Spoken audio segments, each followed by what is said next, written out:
Hello guys, ഇപ്പം മദ്രസ ഇല്ലാത്തത് കൊണ്ട് മോളെ കുറച്ച് നേരത്തെയാണ് കൊണ്ടാക്കുന്നത്. ഒരു 8:45 ആകുമ്പോഴത്തേക്ക് വീട്ടിൽ നിന്ന് ഇറങ്ങും. നമ്മുടെ വീടിന്റെ അടുത്തുള്ളൊരു താത്താടെ മോനും കൂടെ ഉണ്ടായിരുന്നേ. പാത്തുന്റെ ക്ലാസ്സിലാണ് അവനും പഠിക്കുന്നത്. മോളെ സ്കൂളിൽ നിന്ന് കൊണ്ടാക്കിയിട്ട് വന്നപ്പോഴത്തേക്കാണെങ്കിൽ അനിയത്തി വന്നായിരുന്നേ. അങ്ങനെ ഞാനും അവളും കൂടെ പോത്തങ്കോട് പോയി കുറച്ച് സാധനങ്ങളൊക്കെ വാങ്ങണമായിരുന്നു. ആദ്യം കറണ്ട് ബില്ല് അടയ്ക്കാനായിട്ട് കയറിയേ. ഇവിടെ വന്നപ്പോഴത്തേക്ക് ഇവിടെ നടക്കാന്ന് വിചാരിച്ചു. സാധാരണ ഗൂഗിൾ പേ വഴിയാണ് ചെയ്യാറ്.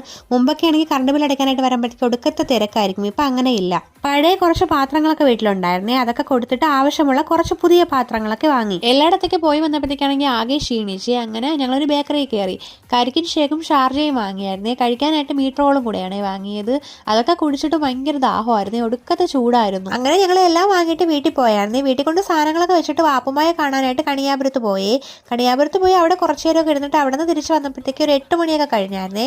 വരുന്ന വഴിക്കാണെങ്കിൽ ഞങ്ങൾ ഫുഡ് വാങ്ങിക്കൊണ്ടാണേ വന്നത്. ബെറോട്ടയാണേ വാങ്ങിയത്. ഉമ്മച്ചിയാണെങ്കിൽ ചിക്കൻ കറി ഉണ്ടാക്കിയായിരുന്നേ. നല്ല വിശപ്പുണ്ടായിരുന്നേ. വീട്ടിൽ വന്നുടനെ കഴിച്ചായിരുന്നേ. അപ്പം അത്രയേ ഉള്ളൂ.